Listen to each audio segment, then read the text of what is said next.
première question. Pouvez-vous nous parler un peu de votre pratique de médecine de famille actuelle? D'accord. Alors, je pratique au GMF UMF Charlemagne, c'est sur la rive sud de Montréal. C'est un gros GMF où il y a environ 16 000 patients. Il y a la portion aussi UMF, qui est la portion Unité de médecine de famille, où est-ce qu'on enseigne à 32 résidents en médecine de famille, donc 32 futurs médecins de famille, 16 résidents 1, 16 résidents 2. C'est une UMF aussi où est-ce qu'il y a beaucoup de collaborateurs. Donc, on travaille avec des infirmières praticiennes spécialisées, infirmières cliniciennes, psychologues, physiothérapeutes, infirmières auxiliaires, travailleurs sociaux. J'essaie d'oublier personne. Donc voilà. Et en plus de recevoir nos 16 résidents 1, 16 résidents 2 à chaque année, on a 8 externes. Alors, c'est ceux qui sont avant de faire la résidence, les étudiants avant de faire la résidence. Et on a aussi des stagiaires infirmières praticiennes spécialisées aussi à qui on enseigne. OK. Donc, pouvez-vous nous décrire brièvement comment ressemble une journée typique pour vous? Les journées ne se ressemblent pas. En fait, il y a des journées où est-ce que, par exemple, bon, si je prends hier matin, je faisais du bureau, donc du suivi de ma propre patientèle à l'UNF. Alors, j'ai vu mes patients hier matin. Hier après-midi, je faisais de la supervision. Donc, comme je disais, comme on est dans une unité de médecine de famille, je supervisais 2 résidents 1 et 1 résident 2. Et évidemment, à travers la journée, il y a un peu de rappel de patients. Et quand je reviens à la maison le soir, j'ai souvent 1 heure ou 2 de trucs à faire, plus, je dirais, administratifs. Alors, ça peut être une journée. D'autres journées, ça va être vraiment plus relié à l'enseignement. Donc, j'enseigne aussi au campus de l'Université de Sherbrooke, ici à Longueuil, où est-ce que je vais, par exemple, le matin enseigner aux IPSPL et, par exemple, en après-midi, je peux avoir des tâches qui sont plus administratives. Alors, c'est très varié d'une journée à l'autre et c'est ce qui fait, je dirais, la beauté. C'est ce qui fait aussi que je m'ennuie jamais, puis c'est très varié. OK. Juste une petite minute. Brian, avais-tu un de décalage, je ne sais pas trop quoi, là, avec le son? Oui, il y a juste un petit peu d'écho? D'interference avec l'Internet. On peut recommencer si vous voulez. Si tu veux juste faire juste sa question-là, puis oui. Si que je vois que ça continue, ce que je vais faire, je vais te demander de rappeler. On va accrocher, puis là, tu rappelleras, puis ça va te bien arranger la connexion. OK, parce que j'ai l'impression qu'il y a un décalage. Même je me vois comme au ralenti sur la photo, sur le vidéo. Oui, ouais. Ben, sur notre bord, c'est bon. C'est juste la dernière petite partie que ça a fait ça. Là. OK. Donc, est-ce qu'on reprend? Elle reprend sa question, là. OK. Donc, je vais la reposer juste pour vous donner un peu de contexte. Là. Oui. Donc, à quoi ressemble une journée typique pour vous? Alors, mes journées sont très variées et c'est ce qui fait la beauté de mon travail. Par exemple, si je prends l'exemple d'hier, hier matin, je faisais du bureau, donc du suivi de ma propre patientèle. Hier après-midi, je supervisais des résidents. Alors, j'avais 2 résidents 1 c'est-à-dire 2 résidents 1 et 1 résident 2 que je supervisais. Donc, ça, c'est la portion plus enseignement. Il y a des journées aussi où est-ce que je pense que je vais recommencer. Là. Je me suis un peu enfargée. Ah, pas grave, allez-y, ça va. Alors, je recommence. Alors, mes journées sont très variées. C'est ce qui fait la beauté de mon travail. C'est ce qui fait que c'est jamais routinier. Donc, par exemple, une journée, je peux le matin faire le suivi de ma propre patientèle et en après-midi, faire de la supervision de résidents. Ou d'externes. D'autres journées, je vais être un petit peu plus au niveau de l'enseignement de cours formels, par exemple aux IPSPL ou aux infirmières praticiennes spécialisées en soins de première ligne ou encore à mes résidents. J'ai d'autres journées aussi où est-ce que j'ai des tâches un petit peu plus, je dirais, administratives. en fait, mon travail est en 3 volets. J'ai le travail où je fais ma patientèle, j'ai une partie de mon travail qui est vraiment pour l'enseignement et l'autre partie qui est vraiment plus mes tâches universitaires. Donc, je suis aussi directrice adjointe au programme de médecine de famille de l'Université de Sherbrooke, donc ce qui fait que j'ai du travail plus administratif à faire. Alors, ça fait des semaines bien remplies qui font que je m'ennuie jamais. OK, c'est bien. C'est bon de ton côté, Brian? OK, c'est bon. OK, troisième Ça question. va jusqu'à maintenant, Lucie? Oui? Oui, oui. Et puis, oui, ça va. Puis, ça a l'air à bien aller du côté de technique pour Brian aussi. Donc, troisième question.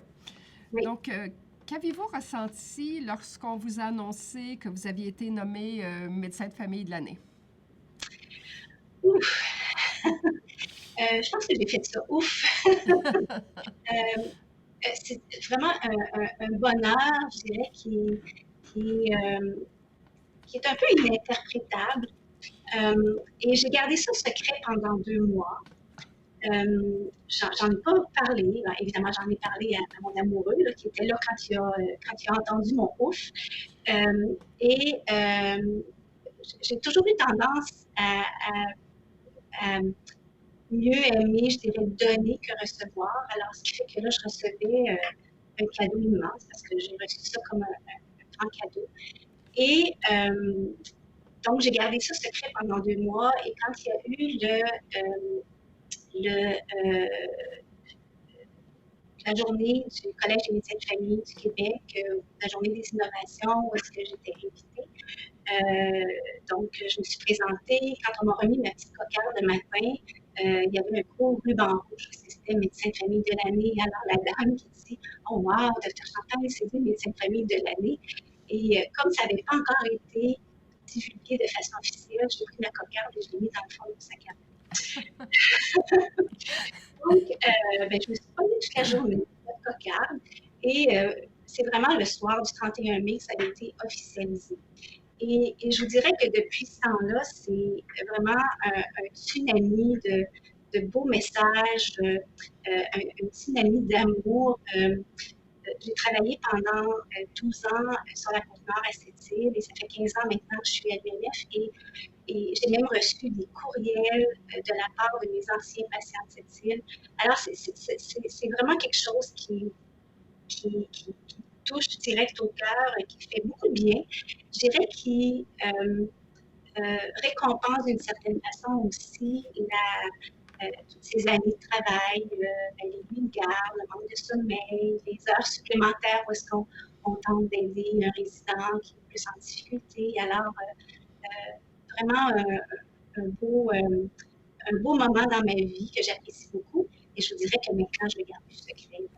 J'accepte avec beaucoup d'humilité les félicitations et les commentaires qu'on fait à mon égard.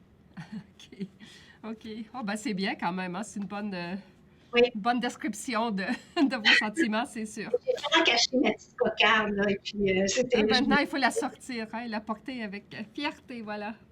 Oui. Donc, je vais passer à la... Je pense que vous aviez répondu quand même à la question 4. Donc, je vais passer à la question 5.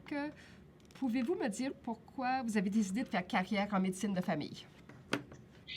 En fait, c'est un parcours qui a commencé alors que j'étais infirmière. J'ai d'abord été infirmière. J'ai fait mon cours en fait au cégep. J'étais pas infirmière clinicienne, j'étais ce qu'on appelait à l'époque les infirmières techniciennes. Alors, j'ai travaillé pendant 8 ans comme infirmière. Et j'étais toujours très intéressée par tout ce qui touche le côté médicus. Donc, comprendre pourquoi les analyses de laboratoire, pourquoi tel traitement plutôt qu'un autre. Et je travaillais à l'époque à l'unité de soins intensifs à l'hôpital de Sept-Îles. Et c'est un médecin avec qui je travaillais qui m'a dit Louise, pourquoi tu ne ferais pas ton cours de médecine? Tu as l'air vraiment intéressée par tout ce qui touche la médecine. Alors, pas plus tard que le lendemain matin, j'étais rendue au cégep pour voir quels étaient les cours que je devais faire pour faire en fait mon DEC en sciences de la santé et pouvoir faire une demande en médecine. Alors, c'est suite à ça que je retourne au cégep. J'étudiais la semaine, je travaillais les week-ends comme infirmière et après ça, j'ai été choyée parce que j'ai été acceptée à l'Université Laval. pourquoi la médecine de famille? Ben, en fait, j'aimais tout de mes stages. Je faisais mon stage de pédiatrie, je disais, ah wow, je pense que j'aimerais être pédiatre. Le mois suivant, je faisais un stage de médecine interne. Ah, c'est génial la médecine interne, un stage d'hématologie. Oh wow, l'hémato, c'est vraiment ce que je veux faire. Il y a peut-être juste la chirurgie où est-ce que je ne me sentais pas tellement attirée, là, mais autrement, toutes les disciplines plus médicales, la pédiatrie, la psychiatrie, j'adorais. Alors, finalement, ça n'a pas été difficile de faire le choix de la médecine de famille. Et je suis très heureuse d'avoir fait ce choix. OK. OK. Donc, pouvez-vous nous raconter une des expériences les plus mémorables de votre carrière? Quelque chose qui confirme que vous avez fait le bon choix de carrière? Oui. En fait, j'ai le souvenir, quand je travaillais à cette île, comme il n'y avait pas beaucoup de spécialités autres que la médecine de famille, j'avais vraiment le privilège d'accompagner des patients du début du diagnostic là, et pendant les traitements et jusqu'à la fin.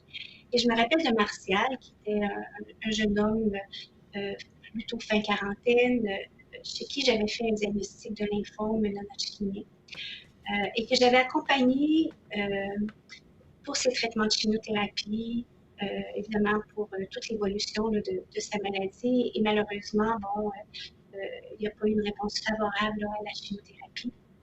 Donc, comme j'ai toujours fait des soins palliatifs, donc je faisais des soins palliatifs aussi, de l'hospitalisation. Alors, j'ai accompagné aussi Martial durant ses derniers moments de vie.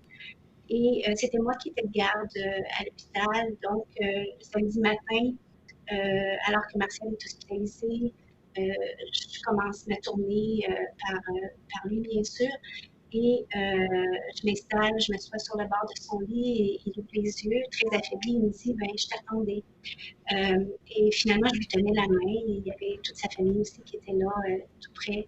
Et au bout d'une quinzaine de minutes, Martial, finalement, est décédé. Et c'est un moment vraiment privilégié que j'ai eu d'accompagner ce patient-là.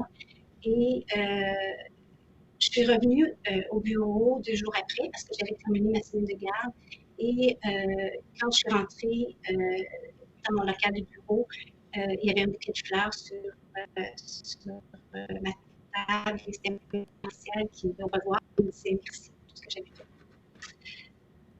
Voilà. Ouf. Wow, quelle expérience.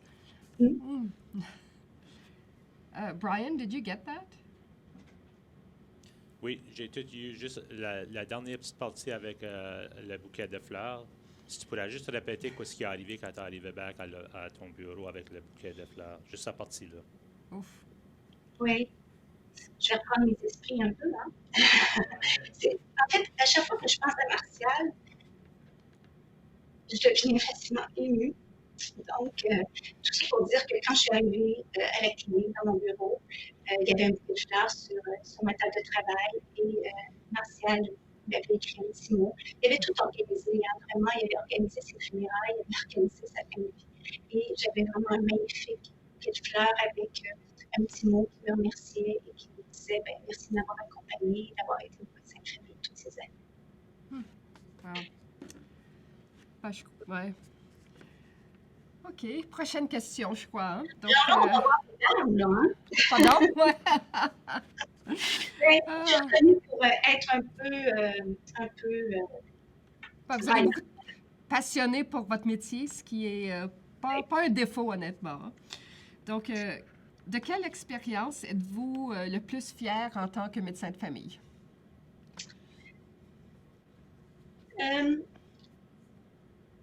Il y a 2 volets que j'apprécie particulièrement dans mon travail comme médecin de famille. Évidemment, j'apprécie accompagner les patients, les voir. Et ce qui me fait le plus plaisir, et pas plus tard qu'hier, j'ai vu un couple que je soigne depuis quelques années.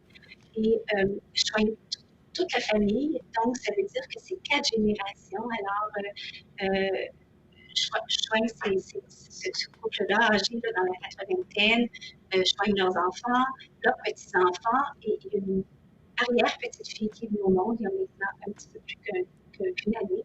Donc, ça, je trouve que c'est une partie vraiment géniale de mon travail, d'être avec mes patients et de comprendre les dynamiques familiales et, et de les accompagner à travers les différentes étapes de la vie, en fait, de la naissance jusqu'à la fin. Alors ça, c'est vraiment une partie qui m'interpelle beaucoup. La deuxième partie qui m'interpelle, c'est la portion plus, évidemment, enseignement, accompagnement de mes résidents. L'analogie que je fais, c'est quand ils arrivent comme résident 1, c'est un peu comme un enfant qui commence à se lever debout et qui n'est pas trop sûr comment il doit marcher, il n'est pas trop solide sur ses jambes.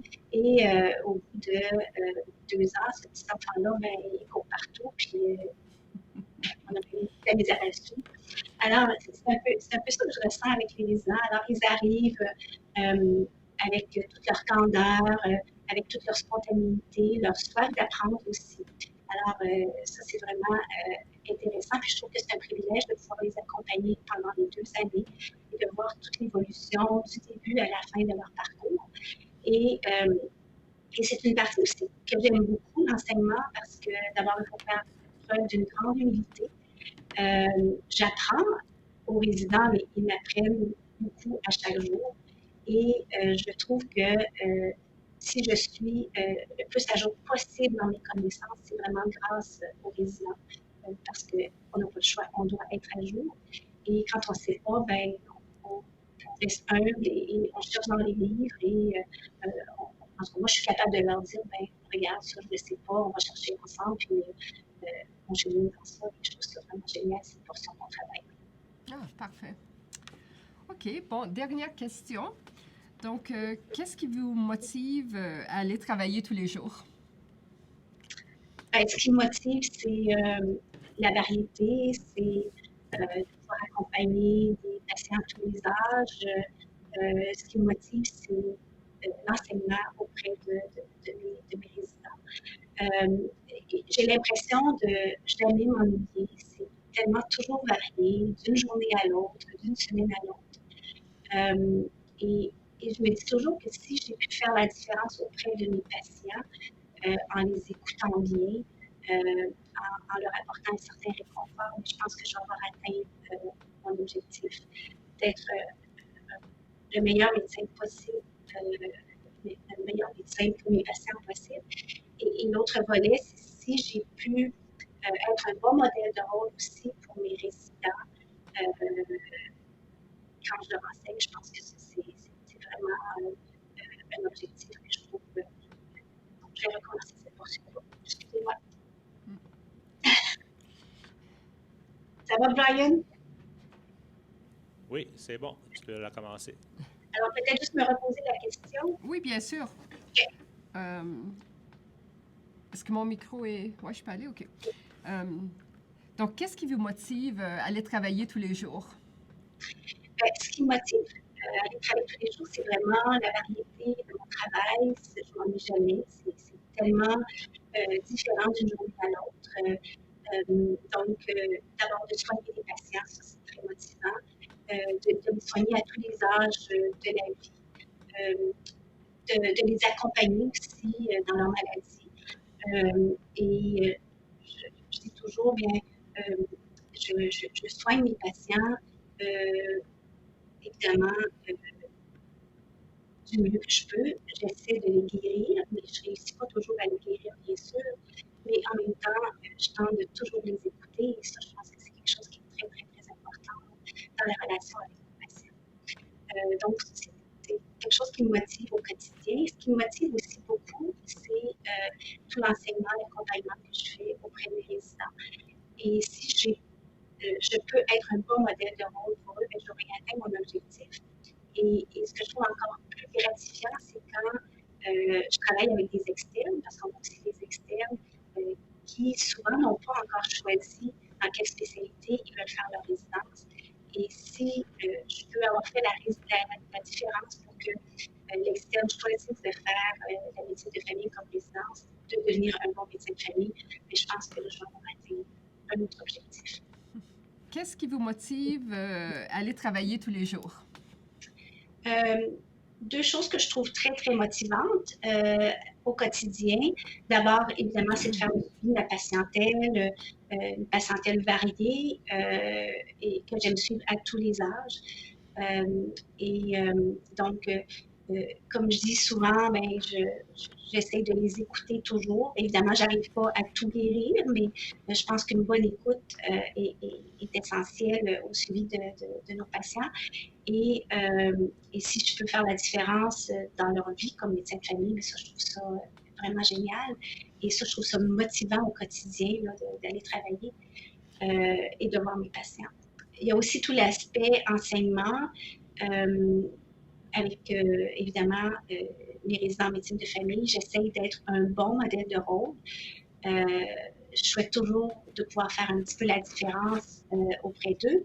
Et en particulier, quand on a des externes qui n'ont pas encore fait leur choix de résidence, alors qui ne savent pas trop s'ils veulent aller en médecine de famille ou dans une autre spécialité, si je peux leur avoir donné le goût de faire la médecine de famille, alors là, vraiment, c'est le summum et j'aurai atteint mon objectif.